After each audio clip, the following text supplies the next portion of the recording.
الحمد لله نحمده ونستعينه ونستغفره ونعوذ بالله من شرور أنفسنا ومن سيئات أعمالنا من يهد الله فلا مضل له ومن يضلل فلا هادي له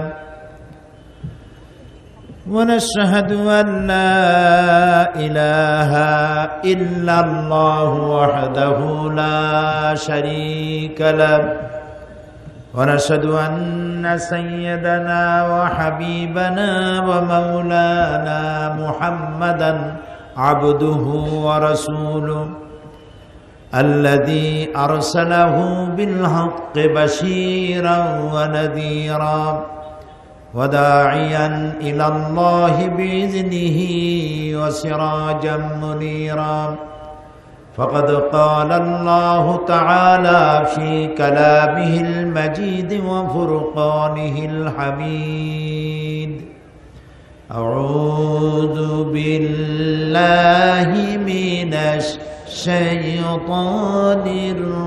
الرجيم بسم الله الرحمن الرحيم إن الله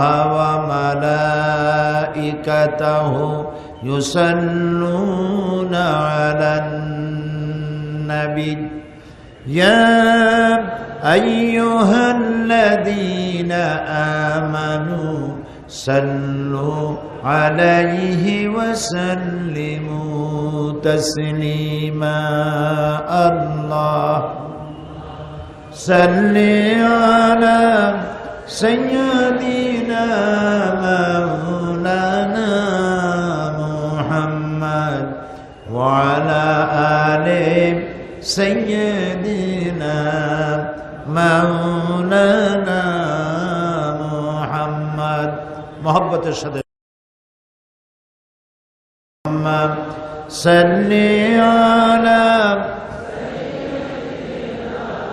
مولانا محمد وعلى آل سيدنا مولانا محمد بلغ العلا بكماله كشف الدجى بجماله حسنت جميع خصاله صلوا عليه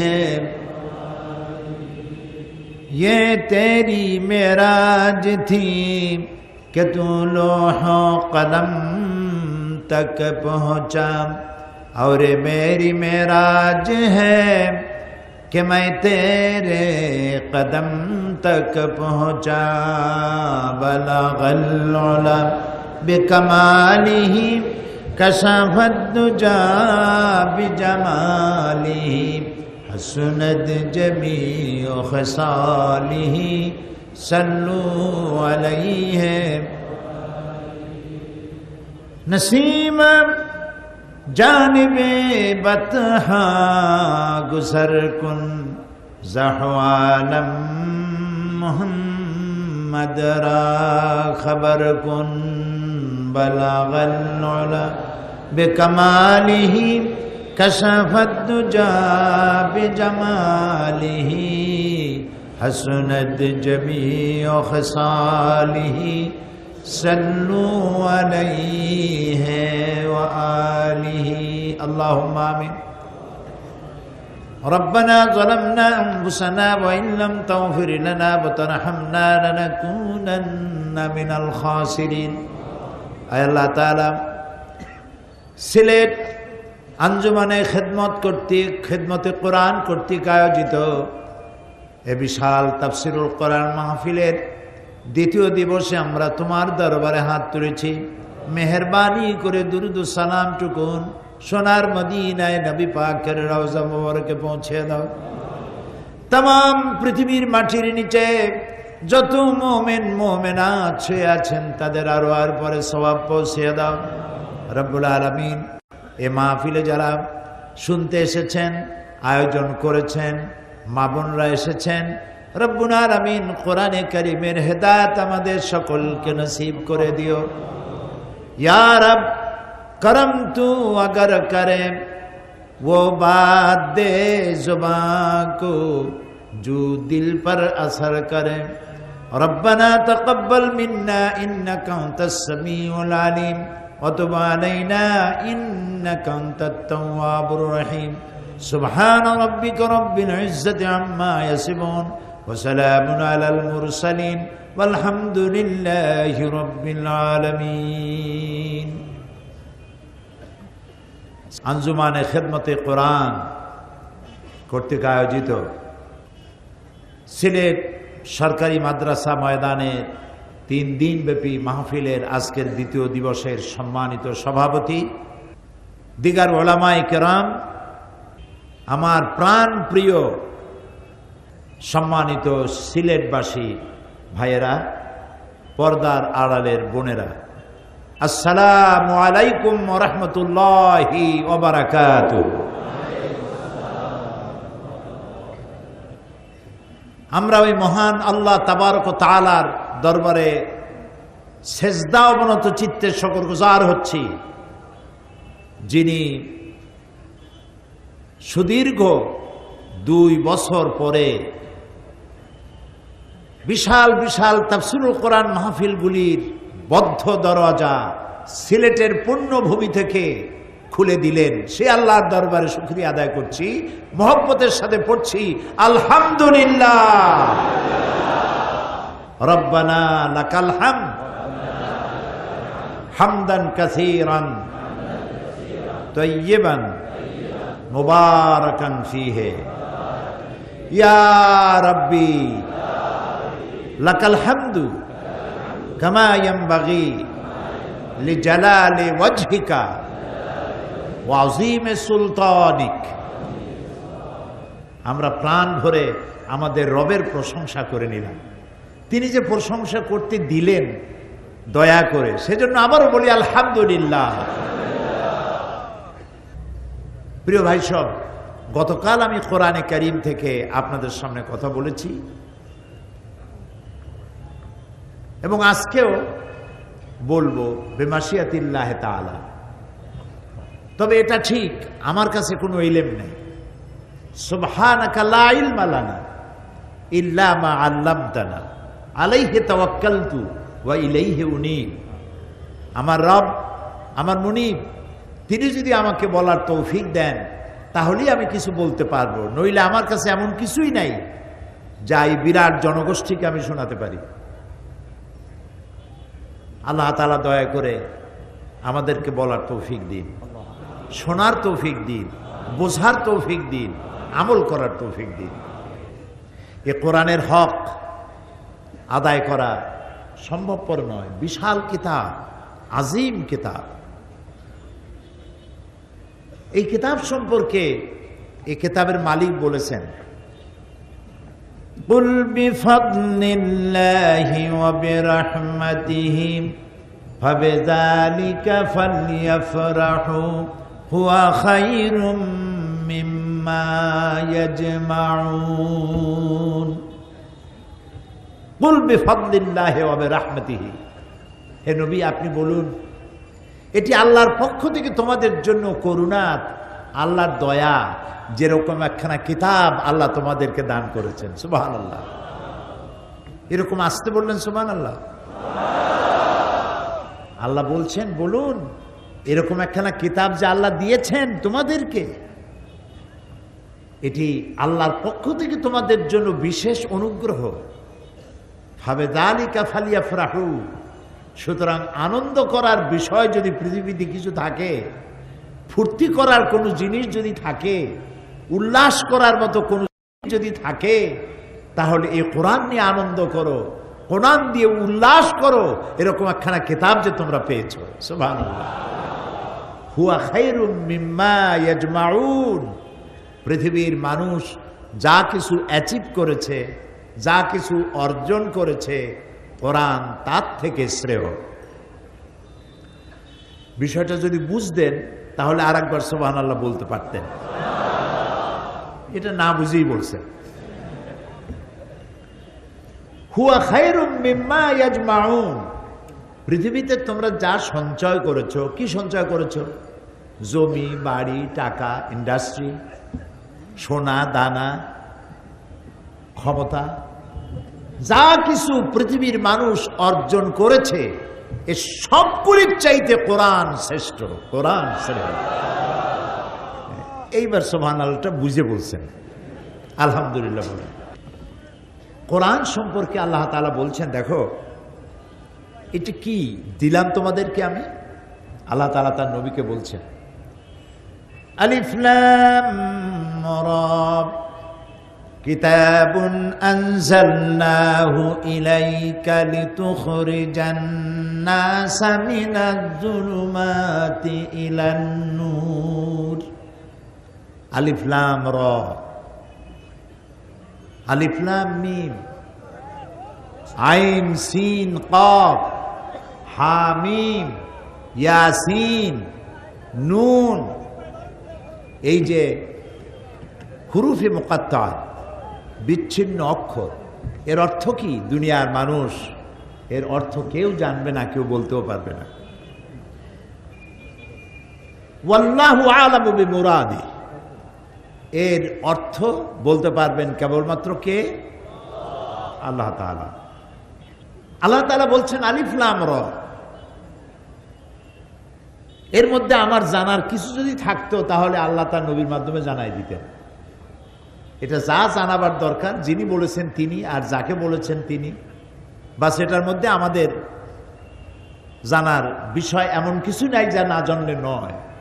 এটিও একটা চ্যালেঞ্জ আল্লাহ তাআলার। এরপরে আল্লাহ তাআলা বলছেন কিতাবুন আনজালনাহু ইলাইকা, হে রাসূল আমি আপনার প্রতি একখানা কিতাব অবতীর্ণ করেছি। এখানের নাম কি? কিতাব। এটার নাম কোরআন, এটার নাম কিতাব, এর নাম ফুরকান, এর নাম তানজিল, এর নাম হুদা, এর নাম শিফা, এর নাম নূর। এরকম বহু নাম আল্লাহ নিজেই রেখেছেন কোরআনের। এর এক নম্বর নামে আমরা চিনি কোরআন হিসেবে, সাধারণভাবে সকলে চেনে কি হিসাবে? কোরআন। অর্থ কি? কোরআন যা বহুল পঠিত, যা বারবার পড়তে হয়, সার্থক নাম। কোরআনের মতো বেশি পড়া হয়েছে এমন কোন কিতাবের নাম বলেন আপনি, আপনার যদি জানা থাকে। সিলেটের মানুষেরা শিক্ষিত মানুষ, এডুকেটেড মানুষ, দেশ বিদেশে চলা মানুষ। পৃথিবীতে এরকম জায়গা খুব কম আছে যেখানে সিলেটেরে পৌঁছায় না, আলহামদুলিল্লাহ। এক সময় এ ব্যাপারে কথা ছিল নোয়াখালীদের ব্যাপারে। নীল আর্মস্ট্রং চাঁদে নেমে নাকি দেখছে যে একটা বুড়ো কুজো হয়ে কি করতেছে। তো চিন্তা করলো আমি তো আসলাম আগে, এখানে আবার কে? জিজ্ঞেস করলো তুমি কে? আমি তো মানুষ। বাড়ি কই? তো বাড়ি নোয়াখালী। তো এক সময় নোয়াখালীদের ব্যাপারে কথা ছিল যে তারা সর্বত্র ছড়িয়ে, কিন্তু তার থেকে সিলেটবাসীরা আরো বেশি ছড়িয়ে। এটা যোগ্যতার কারণেই, আলহামদুলিল্লাহ বলুন। এবং আরেকটি কোয়ালিটি সিলেটি মানুষের, সেটি হচ্ছে শুধু নিজের দিকটাই দেখে না, যিনি যেখানে গেছেন তার আত্মীয় স্বজন সেই দেশে নিয়ে প্রোভাইড করার চেষ্টা করেছেন, আলহামদুলিল্লাহ বলেন। আমার সাথে সিলেটিদের সম্পর্ক দীর্ঘদিনের, সেজন্য আমি জানি যারা লন্ডনে থাকে আর যারা দেশে থাকে তার ভাই বা বোনের সাথে এরকম একটা এগ্রিমেন্ট থাকে, তোমার যদি মেয়ে হয় তা আমার ছেলের জন্য দিবা, আর ছেলে হলে আমার মেয়ের জন্য দিবা। তো এরকম ছেলে মেয়ে আত্মীয় স্বজন টানতে টানতে লন্ডনকে সেকেন্ড সিলেট এখন বলা যায়। তা আমি বলতে চাই আপনারা শিক্ষিত মানুষ, ভালো জ্ঞান রাখেন, কোরআনের চাইতে বেশি পড়া হয়েছে এরকম একখানা কিতাব দুনিয়ায়, কোরআনের চাইতে বেশি পড়া হয়েছে এরকম একখানা কিতাবের নাম আমি শুনতে চেয়েছি। বলতে পারবেন? পারবেন না। কোরআন পড়া হয় না পৃথিবীতে এমন একটি মুহূর্ত নাই এমন একটা সেকেন্ড নাই যেই সেকেন্ডে যেই মিনিটে পৃথিবীতে কোথাও না কোথাও কোরআন শরীফ পড়া হয় না। আপনি মনে করতে পারেন আমার এখানে যখন রাত 12টা 1টা তখন কোরআন শরীফ কিরা পড়ে, তখন তো আমি ঘুমাই থাকি। আরে বাবা, তুমি ঘুমাও, কিন্তু তখন তোমার এখানে যখন রাত 12টা, আমেরিকায় তখন দিনের 12টা।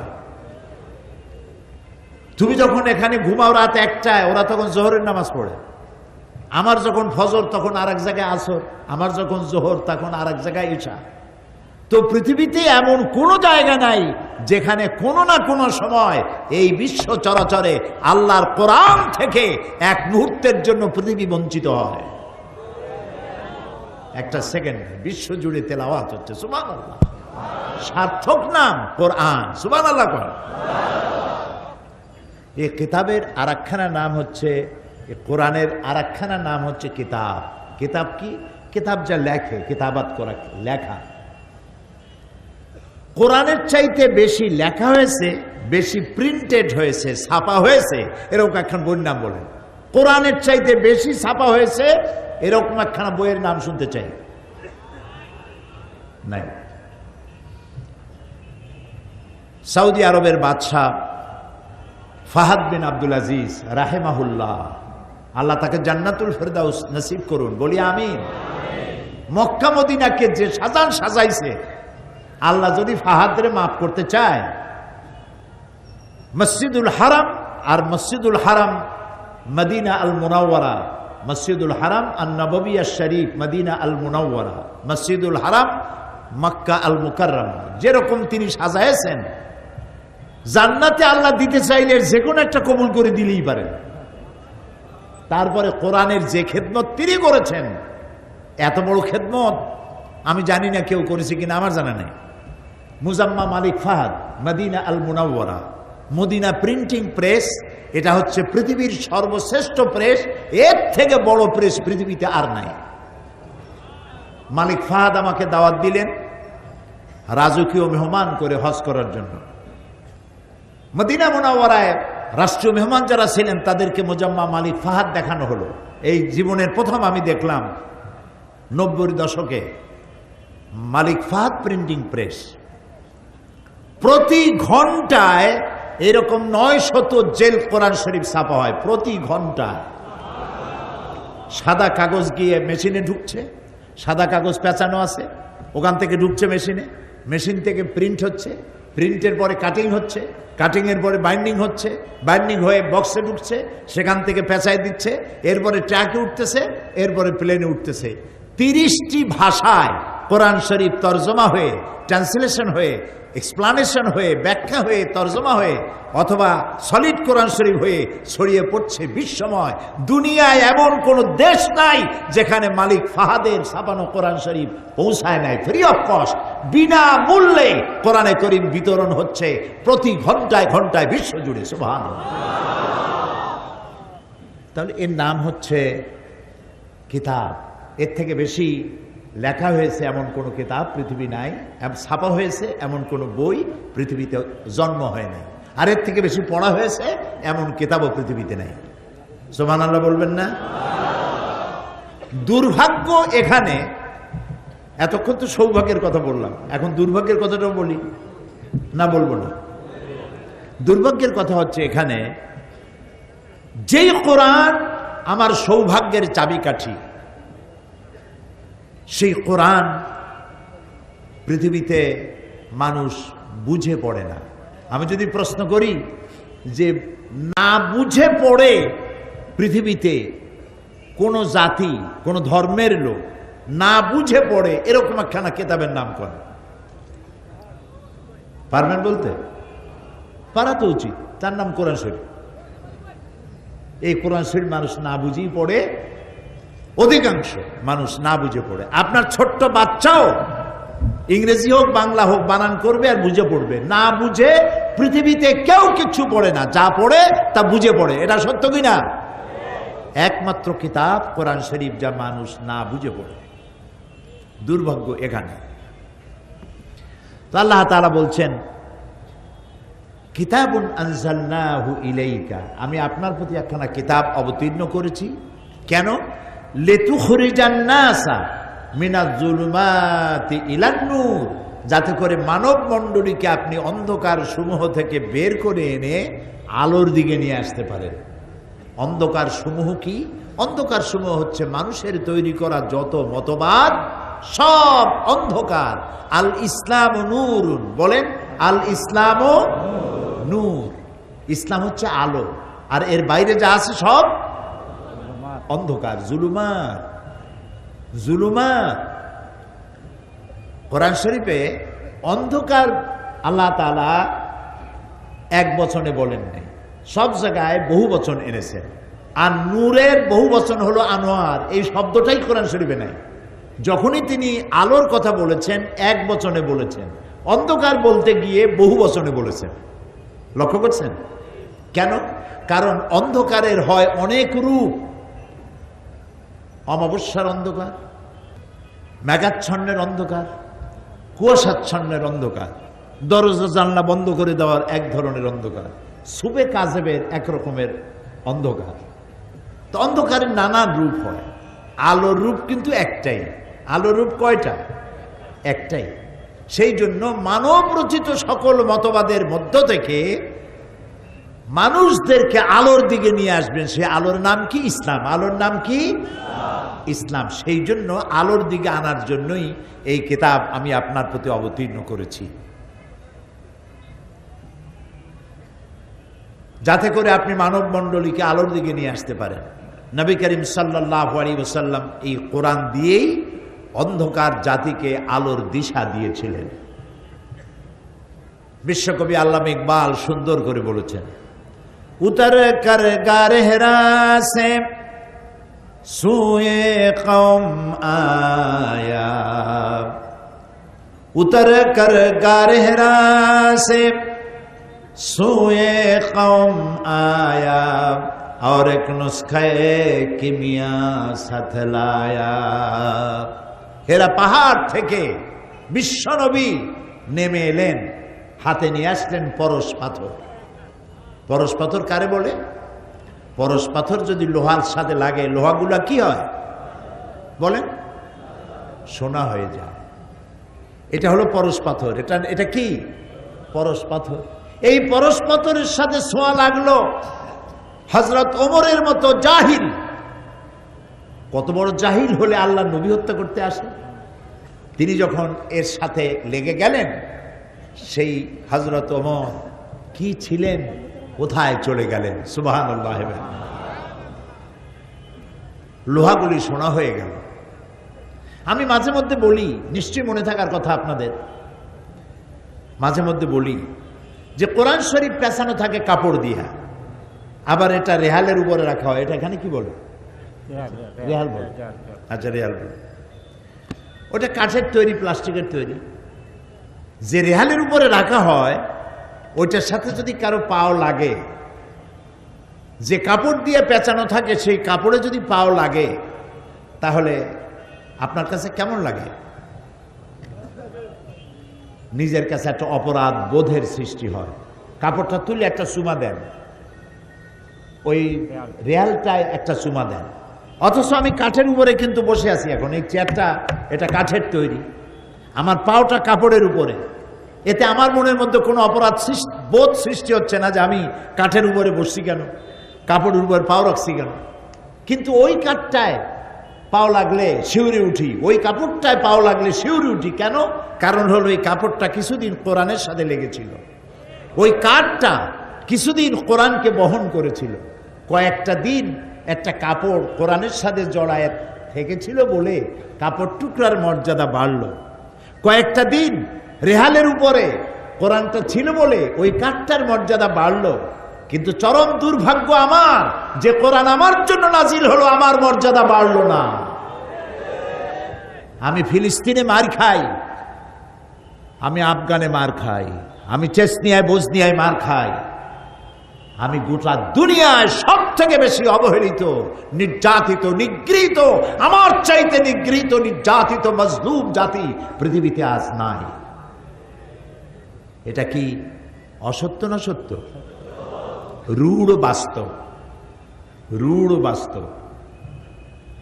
অথচ আল্লাহ তাআলা কোরআনে কারিমে বলছেন, তাহা মা আনজালনা আলাইকাল কুরআনা লিতাশকা। হে নবী, কোরআন আমি এই জন্য আপনার প্রতি অবতীর্ণ করি নাই যে কোরআন আপনাকে ভাগ্যহত করবে, আপনার কপাল খারাপ হবে, ভাগ্য নষ্ট হবে, এই জন্য কোরআন নাজিল হয় নাই। কোরআন যাদের কাছে থাকবে তাদের তো পালিয়ে বেড়াবার কথা নয়, তাদেরকে হতাশ হওয়ার কথা নয়, তারা লাঞ্ছিত নির্যাতিত হওয়ার কথা নয়। পৃথিবীতে তারাই হবে শ্রেষ্ঠ জাতি যাদের কাছে আমি দিয়েছি কোরআন। তো কোরআন পেয়েছি, এটাও ঠিক। এমন কোন মুসলমান নাই যার বাড়িতে কোরআন নাই, ঠিক কিনা? হয়তো হতে পারে নামধারী মুসলমান কিন্তু কোরআন পছন্দ করে না, তার বাড়িতে নাও থাকতে পারে। কিন্তু কোরআন পড়তে পারুক আর না পারুক, যত্ন করে ঘরের মধ্যে রাখা দেয় কোরআন শরীফ। এমনকি বিয়ের সময়ও কোরআন শরীফ আগে দেখতাম, এখন করে কিনা জানি না। আগে তো পালকি ছিল, গাড়িতে এখনো তো যায়, নববধূর সাথে কোরআন একজেল দিয়ে দিত। পড়ুক আর না পড়ুক, শোকেসে থুইয়া তো দিবে, অন্তত আর কিছু না হোক, জেনভূত তো আর বাড়িতে আসবে না। এই জেনভূত তাড়াবার জন্য হলেও কোরআন শরীফ একজেল ঘরের মধ্যে রাখে। হায় রে কপাল পোড়া মুসলমান, চিনল না এর মধ্যে কি আছে।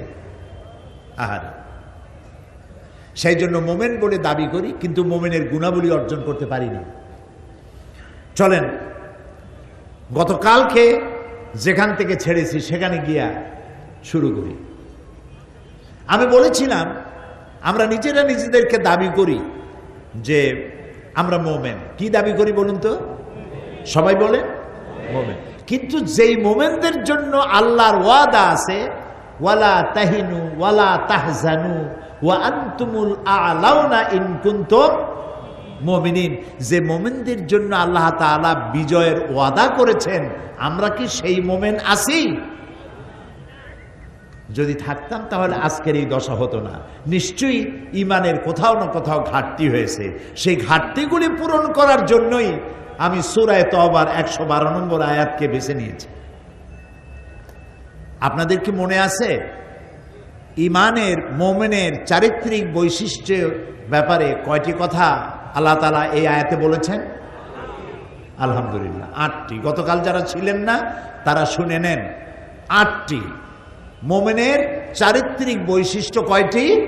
8টি। তার বলেছিলাম কয়টি? মাত্র একটি বলেছি, তওবার ব্যাপারে বলেছি।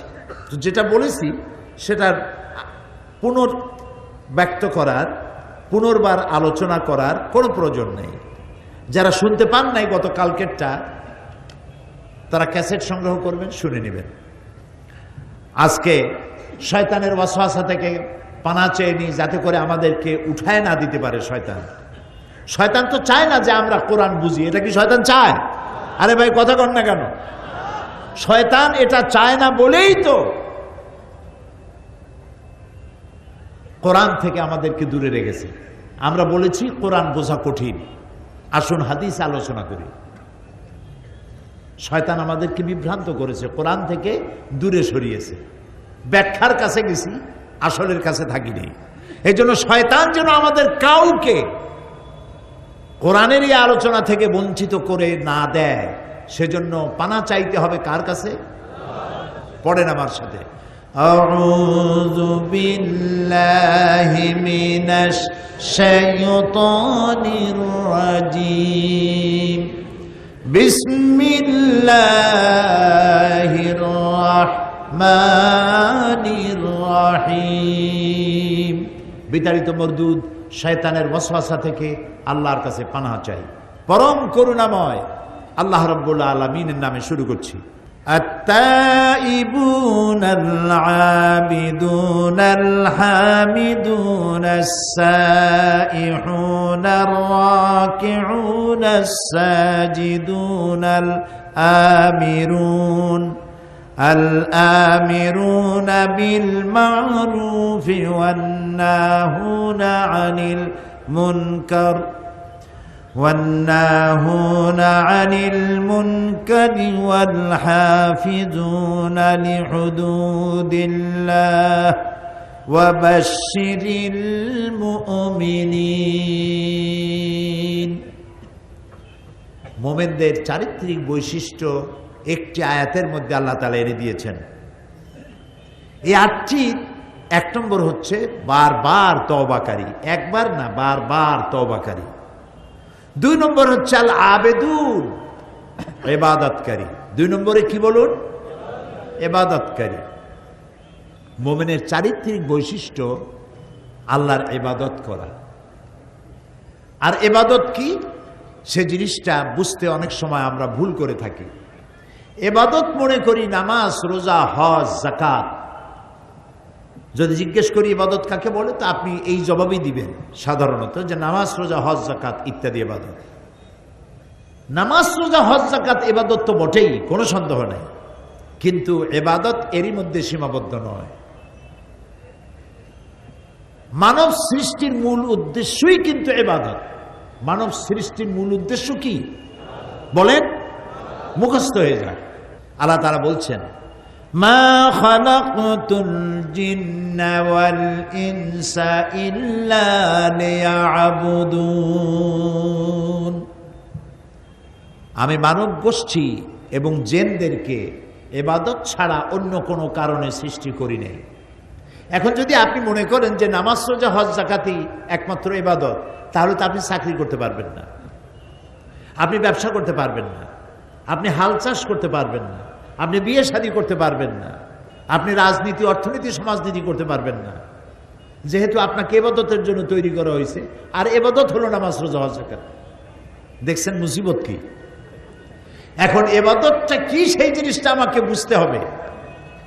দুনিয়ায় যত জিন আর মানুষ আল্লাহ সৃষ্টি করেছেন, কি কারণে করেছেন বলুন তো? ইবাদতের জন্য। এই ইবাদত যেন সমস্ত মানব গোষ্ঠী করে, সেই জন্য আল্লাহ তাআলা অসংখ্য নবী পাঠিয়েছেন। সুবহানাল্লাহ বলেন। আর সমস্ত নবীদের দাওয়াত ছিল কি? সব নবীদের দাওয়াত ছিল একটাই। কোন নবীদের সাথে কোন নবীর দাওয়াতের ব্যাপারে কোনো বৈপরীত্য ছিল না। একজন বলেছেন আল্লাহ আছেন, আর একজন বলেছেন থাকলেও থাকতে পারে। একজন বলেছেন পরকাল আছে, আর একজন বলেছেন নাও থাকতে পারে। একজন বলেছেন কবরে আযাব আছে, আর একজন বলেন এটা একটা বাজে কথা। নবীরা এরকম বলেছেন? বলেছেন না। সমস্ত নবীদের স্লোগান ছিল একটা। আদম আলাইহিস সালাম থেকে শুরু করে মুহাম্মাদুর রাসূলুল্লাহ, বলেন সবাই প্রাণ খুলে বলেন, সাল্লাল্লাহু আলাইহি ওয়াসাল্লাম পর্যন্ত সমস্ত নবীদের স্লোগান ছিল কয়টা? একটা, লা ইলাহা ইল্লাল্লাহ, লা ইলাহা ইল্লাল্লাহ। সব নবীদের একই স্লোগান, লা ইলাহা ইল্লাল্লাহ। এবং সমস্ত নবী তার কওমকে বলেছেন, ইয়া কওমি ইবুদুল্লাহ মা লাকুম মিন ইলাহিন গায়রু। হে আমার জাতি, এক আল্লাহর ইবাদত করো, তিনি ছাড়া তোমাদের কোনো ইলাহ নাই। লক্ষ্য করুন, আমরা লা ইলাহা ইল্লাল্লাহর ব্যাখ্যা কি করি? লা ইলাহা ইল্লাল্লাহর অর্থ করি আল্লাহ ছাড়া কোনো উপাস্য নাই, মাবুদ নাই। এতটুকুন বলে শেষ করে দেই। কিন্তু ইলাহ শব্দের অর্থ এতটুক নয়। লা ইলাহা, কোনো মাবুদ নাই, উপাস্য নাই, আইনদাতা নাই, হুকুমদাতা নাই, কেউ নাই। কে ছাড়া? আল্লাহ ছাড়া। সব নবীরা বলেছেন, সমস্ত নবীরা বলেছেন। আমি নাম নিলাম না, কোরআন শরীফে আছে। হুদ আলাইহিস সালামের নাম আছে, সালেহ আলাইহিস সালামের নাম আছে, ইব্রাহিম আলাইহিস সালামের নাম আছে। সমস্ত নবীদের নাম ধরে ধরে আল্লাহ বলেছেন। প্রত্যেক নবী তার কওমকে বলেছেন, ইয়া কওমি ইবুদুল্লাহ মা লাকুম মিন ইলাহিন গায়রু। হে আমার জাতি, এক আল্লাহর দাসত্ব করো, গোলামি করো, তিনি ছাড়া তোমাদের কোনো ইলাহ নাই, আইনদাতা নাই, বিধানদাতা নাই। এরপরে আল্লাহ তাআলা বলছেন, ওয়ালাকাদ বা'আসনা ফি কুল্লি উম্মাতির রাসূলা আন ইবুদুল্লাহা ওয়াজতানিবুত তাগুত। আল্লাহ তাআলা বলেন, এমন কোন জাতি নাই যার কাছে নবী পাঠাই নাই। সব উম্মতির জন্য, সব জাতির জন্য আমি নবী প্রেরণ করেছি। আর সমস্ত নবীরা বলেছেন, হে আমার জাতি, এক আল্লাহর ইবাদত করো আর তাগুতের সাথে সম্পর্ক ছিন্ন করো। ওয়াজতানিবুত তাগুত, তাগুত থেকে ফিরে থাকো, তাগুতের বিরোধিতা করো, তাগুত থেকে পরহেজ করো, তার থেকে ফিরে থাকো, আর এক আল্লাহর গোলামি করো। এরপরে সমস্ত নবীরা বলেছেন ইয়া কওমি, হে আমার জাতি। একমাত্র নবী যিনি ইয়া কওমি বলেন নাই, তিনি বলেছেন ইয়া আইয়ুহান নাস। তারই দিয়ে বলানো হয়েছে ইয়া আইয়ুহান নাস। কারণ হলো সমস্ত নবীরা হলেন এলাকা ভিত্তিক নবী, ভাষা ভিত্তিক নবী, গোত্র ভিত্তিক নবী। আর বিশ্ব নবী মুহাম্মদ রাসূলুল্লাহ সাল্লাল্লাহু আলাইহি ওয়াসাল্লাম তিনি হলেন কি নবী? বলেন সবাই, বিশ্ব নবী। তাই তিনি তার কওমকে, কুরাইশদেরকে, মক্কিদেরকে, মদনীদেরকে তিনি ডাকেন নাই। তাকে দিয়ে আল্লাহ বলেছেন ইয়া আইয়ুহান নাস উবুদু রাব্বাকুমুল্লাযী খালাকাকুম ওয়াল্লাযীনা মিন ক্বাবলিকুম লাআল্লাকুম তাত্তাকুন। তাকে দিয়ে আল্লাহ বলেছেন ইয়া আইয়ুহান নাস, হে মানব মণ্ডলী। কারণ রাসূলের পরে আর কোন নবী, বলেন, আর কোন নবী আসবে না, আর কোন নবী আসবে না। লা নাবিয়্যা বা'দি ওয়ালা রাসূলা, নবীও আসবে না, কিতাবও আসবে না। তাকে দিয়ে বলানো হলো উবুদু রাব্বাকুম, তোমরা তোমার রবের ইবাদত করো, দাসত্ব করো, গোলামি করো। কেন? আল্লাযী খালাকাকুম, কারণ তিনি তোমাদেরকে সৃষ্টি করেছেন। ওয়াল্লাযীনা মিন ক্বাবলিকুম, আর তোমাদের পূর্বে যারা আসছিল তাদেরকেও তিনি সৃষ্টি করেছেন। তাহলে এই ইবাদতটা আমাদের বোঝা দরকার, যে ইবাদতটা কি, যে জন্য আমারে বানানো হলো, আমি সেই উদ্দেশ্যই বুঝলাম না, তাহলে আমার জীবন কি সুন্দরভাবে পরিচালিত হবে? জবাব চাই হবে? হবে না। সারা রাত আমি বক্তৃতা করতে পারবো ইবাদতের উপরে, কিন্তু আমি তা করবো না। সারা রাত তো কষ্ট দেওয়ার কোনো মানে নেই। আপনি যদি বলেন এক কথায় বুঝায় দেন, আমি এক কথায় বুঝাচ্ছি। কি সেটা? সেটা হলো আল্লাহ এবং রসুলের হুকুম অনুযায়ী জীবন পরিচালনা করার নামই হলো, বলেন সবাই, ইবাদত। আল্লাহ 3 সময় নামাজ পড়তে নিষেধ করেছেন। সেজদা দেওয়া যাবে না 3টা সময়, 3টি সময় সেজদা দেওয়া যাবে না, নামাজ পড়া যাবে না। যখন সূর্য মাথার উপরে আসে, যখন সূর্য উদয় হয়, যখন ঠিক অস্ত যায়, এই সময় সূর্য পূজারীরা সূর্যকে পূজা করে। আমার ইবাদতটা যেন ওই রকম না হয়, সেই জন্য এই 3 সময় নামাজ পড়তে নিষেধ করা হয়েছে। এই 3 সময় নামাজ না পড়াটাই ইবাদত।